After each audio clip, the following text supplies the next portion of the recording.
La llamada de Cthulhu, por Howard Philip Lovecraft.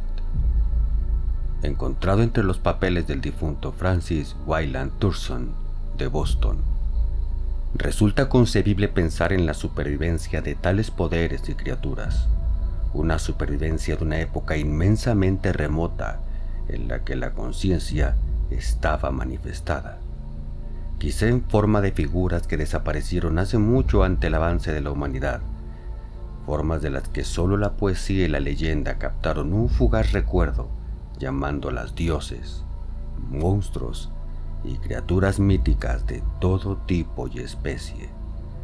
Algernon Blackwood. Capítulo 1. El horror en arcilla. A mi parecer, no hay nada más misericordioso en el mundo que la incapacidad del cerebro humano de correlacionar todos sus contenidos. Vivimos en una plácida isla de ignorancia, en medio de mares negros e infinitos, pero no fue concebido que debiéramos llegar muy lejos.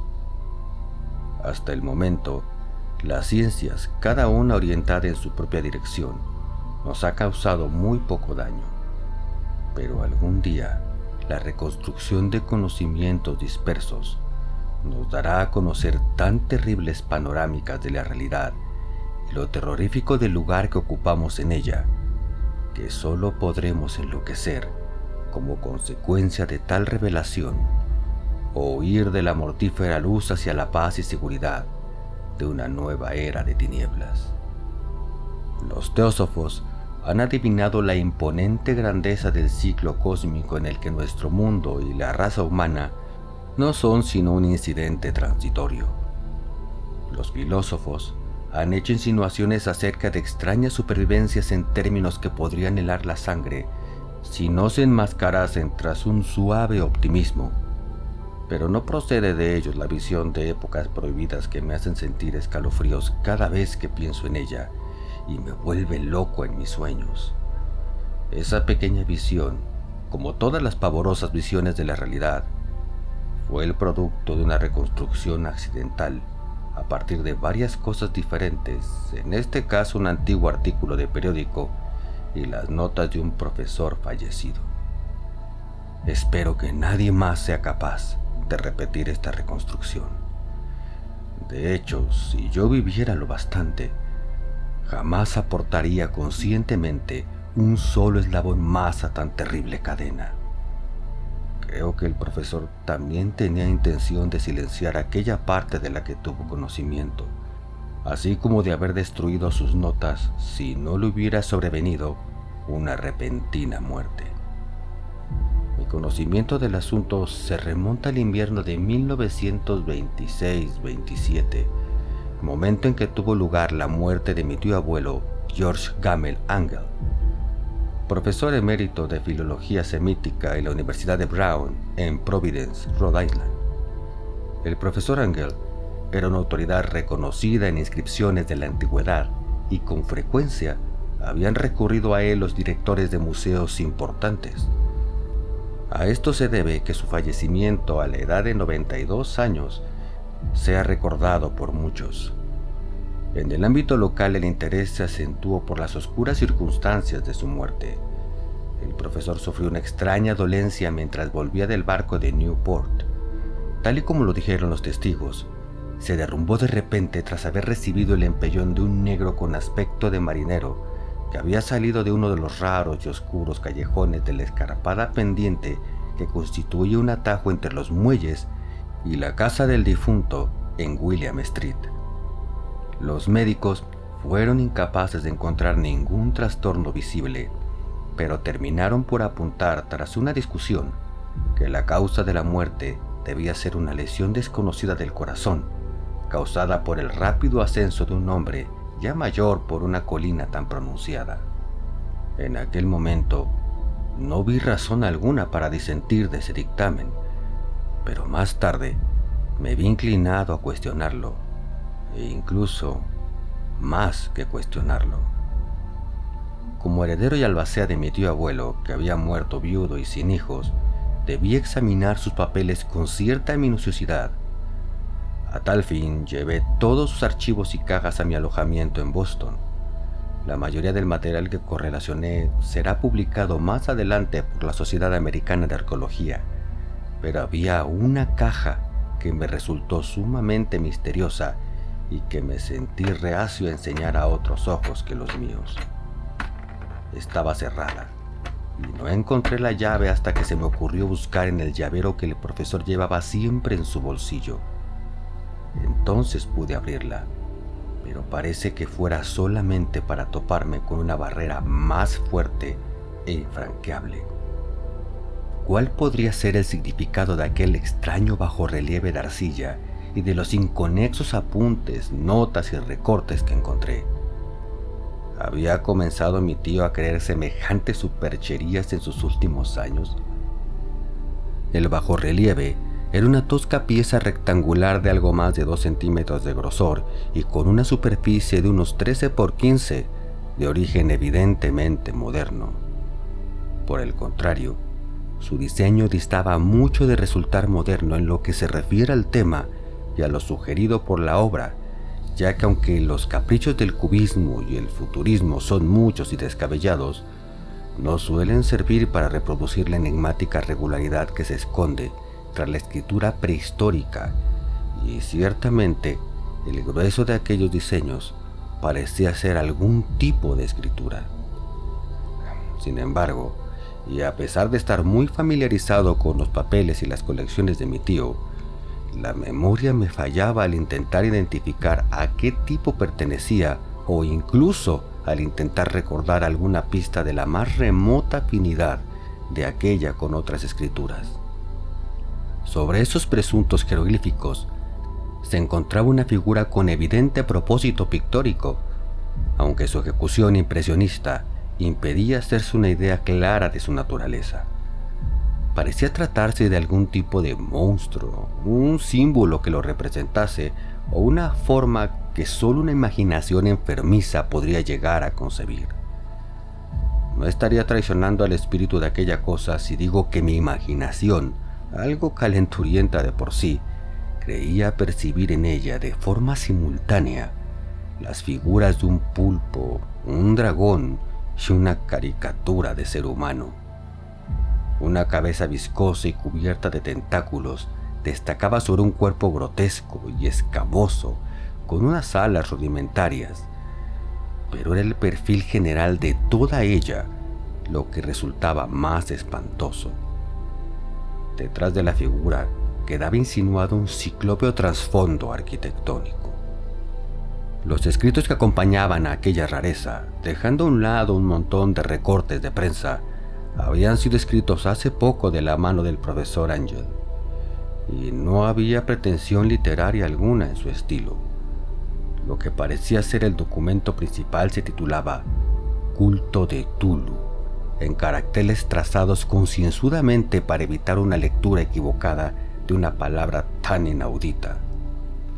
El manuscrito estaba dividido en 2 secciones, estando titulada la primera 1925, Los sueños y trabajo sobre los sueños, de H.A. Wilcox, número 7 de Thomas Street, Providence, Rhode Island, y el segundo, narración del inspector John R. Legrace, 121 de Bienville Street, Nueva Orleans, Luisiana, en 1908, conocido en la Academia Americana de Ciencias, notas sobre la misma y el profesor Webb. El resto de los papeles manuscritos eran notas breves, algunas de ellas acerca de extraños sueños de personas diversas y otras menciones de libros y revistas teosóficos, particularmente el Atlantis y el continente perdido de Lemuria de W. Scott Elliot. El resto eran comentarios acerca de longevas sociedades secretas y cultos secretos, con referencias a varios pasajes de fuentes mitológicas y antropológicas, como puedan ser la rama de oro de Fraser y la brujería en la Europa occidental de la señorita Murray.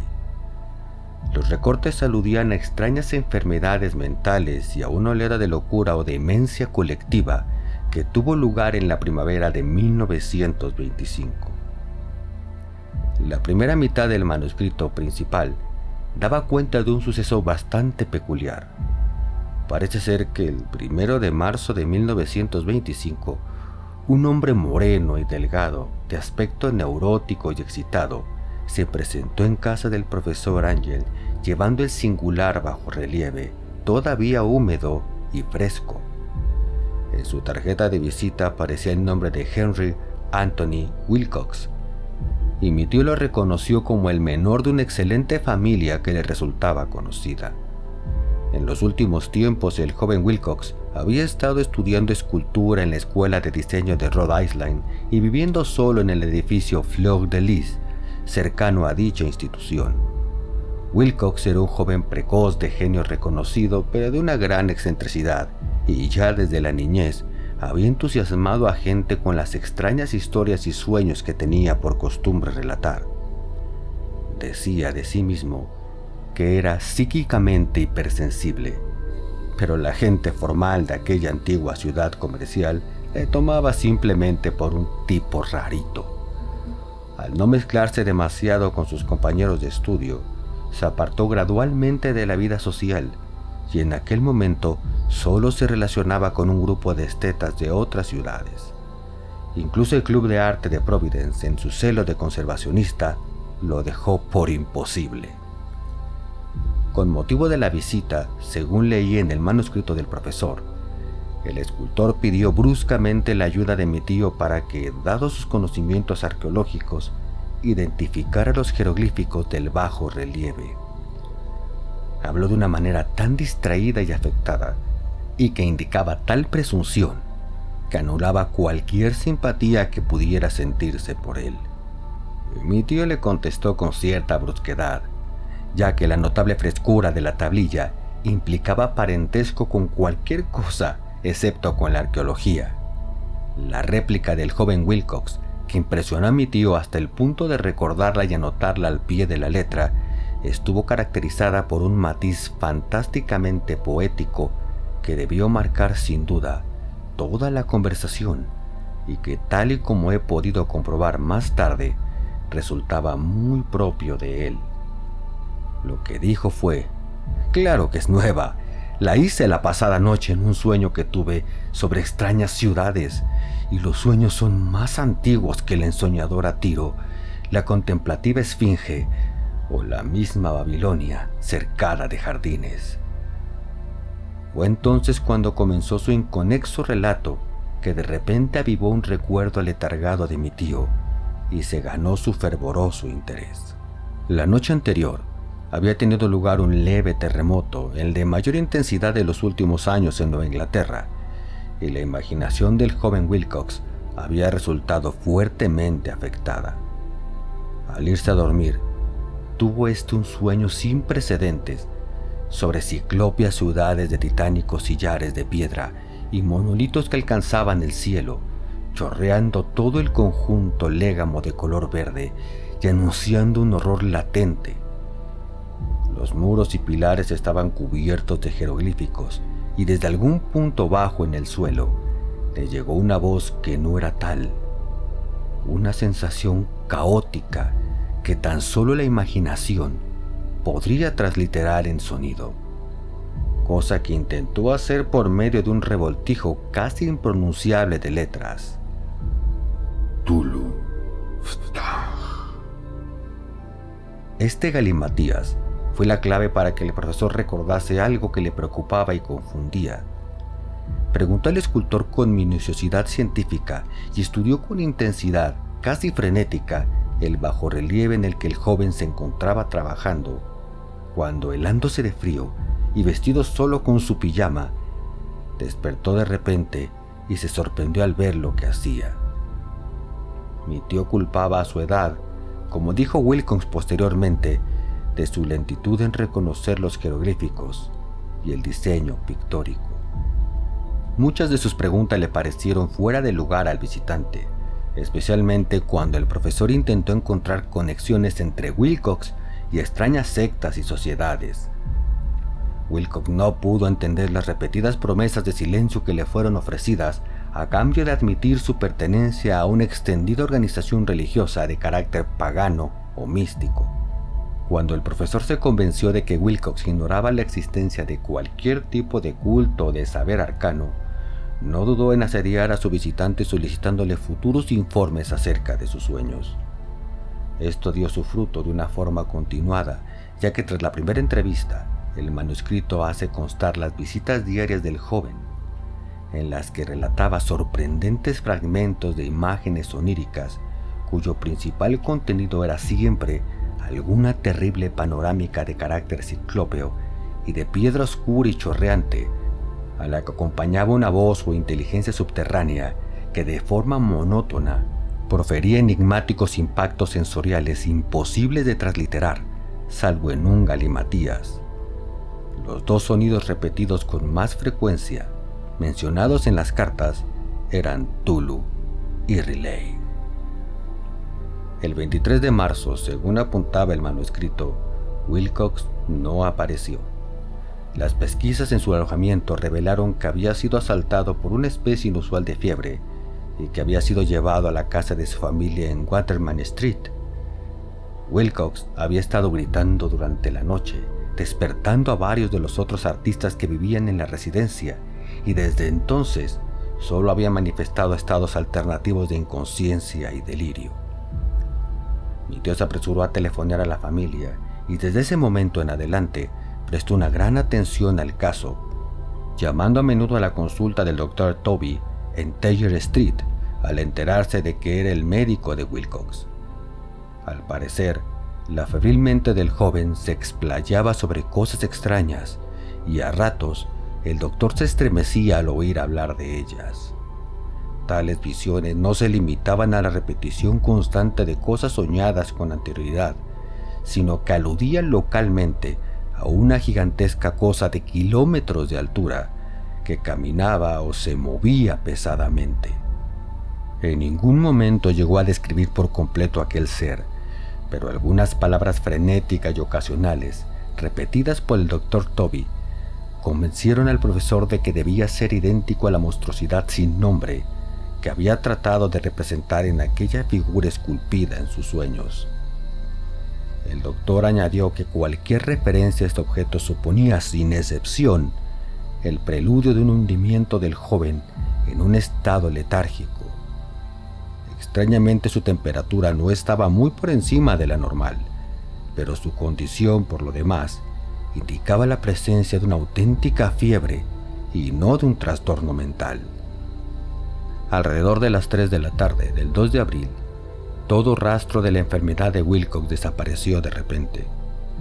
Este se sentó sobre la cama, asombrado de encontrarse en casa de sus padres y completamente ignorante de lo acontecido en los sueños o la realidad desde la noche del 22 de marzo.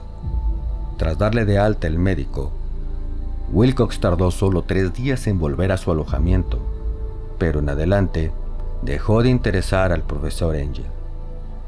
Todo rastro de sus sueños extraños se habían desvanecido al llegar su recuperación, y mi tío dejó de tomar nota de sus visiones oníricas tras una semana de explicaciones irrelevantes y sin sentido acerca de sus sueños corrientes.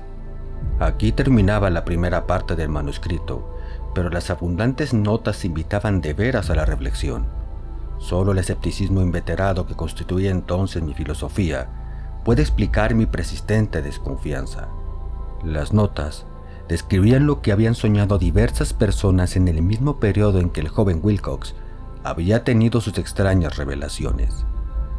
Mi tío, parecía, había organizado rápidamente una vasta encuesta entre casi todos aquellos a quienes podía interrogar sin parecer impertinente, pidiendo que le contaran sus sueños y le comunicaran las fechas de todas las visiones notables. Las reacciones habían sido variadas, pero el profesor recibió más respuestas que las que hubiese obtenido cualquier otro hombre sin la ayuda de un secretario. Aunque no conservó la correspondencia original, las notas formaban un completo y muy significativo resumen. La aristocracia y los hombres de negocios, la tradicional sal de la tierra de Nueva Inglaterra, dieron un resultado casi completamente negativo. Aunque hubo algunos pocos casos de informes de impresiones nocturnas siempre entre el 13 de marzo y el 2 de abril, periodo del delirio del joven escultor. Los hombres de ciencia no fueron tampoco muy afectados, aunque por lo menos 4 vagas descripciones sugerían la visión fugaz de extraños paisajes, y uno de ellos hablaba del temor a algo anormal. Las respuestas más pertinentes procedían de artistas y poetas que, si hubieran podido comparar sus notas, habrían sido presas del pánico. Ante la falta de las cartas originales, llegué a sospechar que el compilador había estado haciendo preguntas insidiosas o había deformado el texto de la correspondencia para corroborar lo que había resuelto ver. Por eso persistí en la creencia de que Wilcox, conociendo de algún modo los viejos documentos reunidos por mi tío, había estado engañándolo. Estas respuestas de los artistas narraban una perturbadora historia. Entre el 28 de febrero y el 2 de abril, gran parte de ellos habían tenido sueños muy oscuros que habían alcanzado su máxima intensidad en el tiempo del delirio del escultor. Una cuarta parte hablaba de escenas y sonidos semejantes a los descritos por Wilcox, y algunos confesaban su terror ante una criatura gigantesca y sin nombre. Un caso que las notas describían con énfasis era particularmente triste. El sujeto, un arquitecto muy conocido, algo inclinado al ocultismo y la teosofía, se volvió completamente loco la noche en que llevaron al joven Wilcox a casa de sus padres, y murió meses después gritando que lo salvaran de algún escapado habitante del infierno. Si mi tío hubiese conservado los nombres de estos casos en vez de reducirlos a números, yo habría podido hacer alguna investigación personal. Pero tal como estaban las cosas, solo pude encontrar algunos pocos. Todos, sin embargo, confirmaron las notas. Me pregunté a menudo si aquellos a quienes había interrogado el profesor Engel se habían sentido tan intrigados como este grupo. Nunca les di explicaciones, y es mejor así. Los recortes de prensa, como ya he dicho, trataban de casos de pánico, manía y excentricidad, siempre en el mismo periodo.